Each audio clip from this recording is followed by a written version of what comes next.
What's up, GQ? I'm Richard Jefferson, and today we're going undercover on the internet. Here we go. Twitter. Was Richard Jefferson born bald? Yeah, I think a lot of people are born bald. Male, female, whatever. Jerk. How does Richard Jefferson stay so bald? I don't understand the science behind this, and I'd like the answers. It's called genetics, and I tell my kids all the time when they ask why I don't have hair, I'm like, you're gonna find out. Give it a few years, because I went bald at 21. So, yeah, that's my story. Thanks for bringing that up. Richard Jefferson, was on the dream team, right? I wouldn't quite call it the dream team, but yes, I was on an Olympic team and I am a proud bronze medalist. So for all you Olympians out there, bronze is fine. Don't let anybody minimize that. Replied, how many weird, funny Jason Kidd stories do you think our Jeff has that he won't share on air? Well, we played together for 8 years and there were some relationships, there were some breakups, there were lots of things that happened. So let's just say when you're teammates with someone for 8 years, you definitely have a lot of stories. Was it 8 years? Maybe it was 6. There's a lot of stories. And I bet you he has more stories about me that we cannot share on air. That's part of being a good teammate. I love Richard Jefferson on ESPN and commentating. Am I a minority in this? Yes, you are a minority, 1000%. Maybe not at my job, I think they kind of like me a little bit, but for the most part, people on the internet and television don't really like me. I don't know how I have my job. Posted. People forget Richard Jefferson is in the Bad Tattoo Hall of Fame. Okay, so first of all, let's talk about this. The Bad Tattoo Hall of Fame, while it might be true, there's a lot of people with bad tattoos, they just hide them with sleeves. Did I get this in a back alley when I was 17 on my visit to University of Arizona? That is true, but I feel like there are far worse tattoos. Deshaun Stevenson has Abraham Lincoln and a $5 bill tattooed on his neck, if they want to cut to that shit. I'm not the worst, but it's definitely up there. And let me say, just because you guys can see that one doesn't mean it's the worst tattoo I have. I have far worse. All right, who's best in the NBA right now, LeBron or Steph? Neither of those fuckers are the best. There's guys that are far better than both of them. Maybe not far, but you would go with Giannis, Jokic, Embiid. It all depends on season. Who's a better player right now? Well, look, LeBron James is still a force, but he's been balling and his team keeps losing. So these guys are old. These guys are dated. These guys are so like 5 years ago. Who was better to play with? Well, LeBron, because I won a championship. Steph is definitely a lot nicer. There's always like this little fear that if I don't play well, that LeBron's gonna trade me, which is true. Steph, you never have to worry about Steph being GM also. Oh, Wikipedia, when the world gets to pick how they want to talk about you. Jefferson was born in Los Angeles, raised in Phoenix. Both his parents are Christian missionaries, true. Moved around frequently growing up, kinda. He attended Moon Valley High School in West Phoenix, West Side, gotta love Phoenix. He was an integral part of the varsity basketball team integral. No, I was the fucking reason. That's not like LeBron James is the reason the Cavs won. Well, I'm not to brag, but like, yeah, I was the LeBron James of Phoenix 4A basketball in Glendale, Arizona. I guess most of that is true. Quora. What is Quora? What type of NBA player was Richard Jefferson? Funny fact, if you Google my name, like the third word is stats, or the next thing is like, was he any good? I think it's because a lot of the younger generation doesn't understand that I was halfway decent when I was younger. So now they only view me as a guy that averaged 5 points off the bench for LeBron.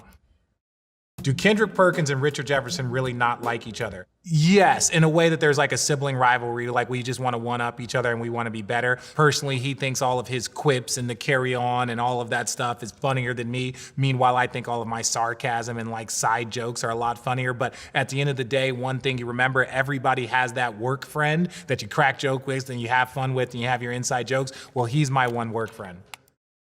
Reddit. Don't let me down, Reddit, because I feel like Reddit, I've heard that Reddit doesn't mind me nearly as much, but I could be wrong. Here we go. How good was Richard Jefferson in his prime? See, a lot of these questions stem from the fact that like I talk like I'm a Hall of Famer, but I was never a Hall of Famer. I was never even an All-Star. I'm not even that good, but I was slightly above average in my prime.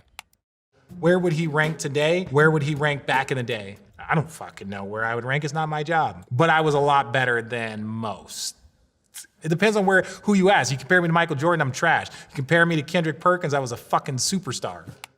Why doesn't Richard Jefferson have a comedy special on Netflix? See, thank you guys for pulling some quality stuff from Reddit. I feel like Reddit doesn't mind me that much. This guy's fucking hilarious. Every time he speaks, I almost lose consciousness from laughing so hard. My favorite is when he says nice after a team scores 69. It's not just scoring 69. It could be he's shooting 69% from the field. Nice. And the only reason why I do it, and even though it's immature, the 69 is just funny. Life is too short. Who gives a shit? So I like to make that joke at any point in time, even when some people are like, just a shade under 70, and you're like, nice. Either way, we're gonna get to the point.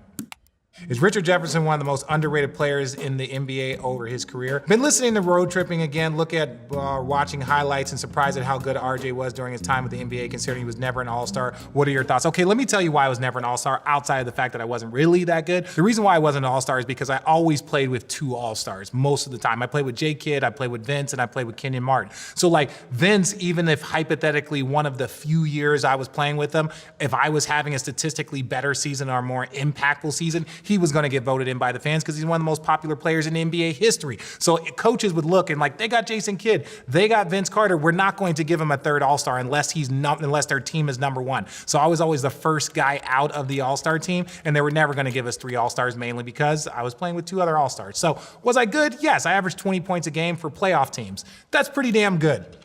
You say this is a big 3 situation? Yeah, 100% it was a big 3 because me and J Kidd would guard everybody and Vince would just score. So like, yeah, we did all the dirty work. Love my guy Vince to death, but he was more of like a scorer, not a like defender. So we kind of underrated this team. We were really good and we lost LeBron James on his way to lose in the San Antonio Spurs in the finals. So Bron pretty much dismantled the 3 of us when he was 22 years old. Still hurts to this day, but I'm glad it helped build up his confidence because I ultimately won a championship with the idiot.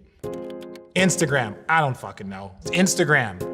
Oh, this is me in high school. Again, you look like Giannis in this picture. Anyone see a little Giannis? Why do they keep thinking I look like Giannis? I guess I could be one of his 9 brothers that he apparently has it all playing the NBA. Let me tell you about this shoot really quickly. So this shoot right here, I was an unknown kid out of nowhere. So if you remember Tracy McGrady back in the 90s, Tracy McGrady came out of nowhere. No one had ever heard of him. You know, this pre-internet days. So Tracy McGrady basically became the #1 player in the country and went on to be a top 10 pick. So the following summer, which was my class, everybody was like, who's the next Tracy McGrady? Who's the guy that no one's ever heard of? Well, I'm from Glendale, Arizona. I didn't play in any AAU tournaments. So they were like, hey, that kid's come out of nowhere. Who is that kid? So ultimately, Sports Illustrated followed me around for an entire summer to see how I was going to play. And ultimately, I came out of nowhere and ended up playing well, making McDonald's All-American. So this picture is from that shoot. Random note, the person that did this is Seth Davis. He's one of the huge guys on CBS College Sports. So the first article he ever wrote was on me in high school, and now he's one of the biggest guys.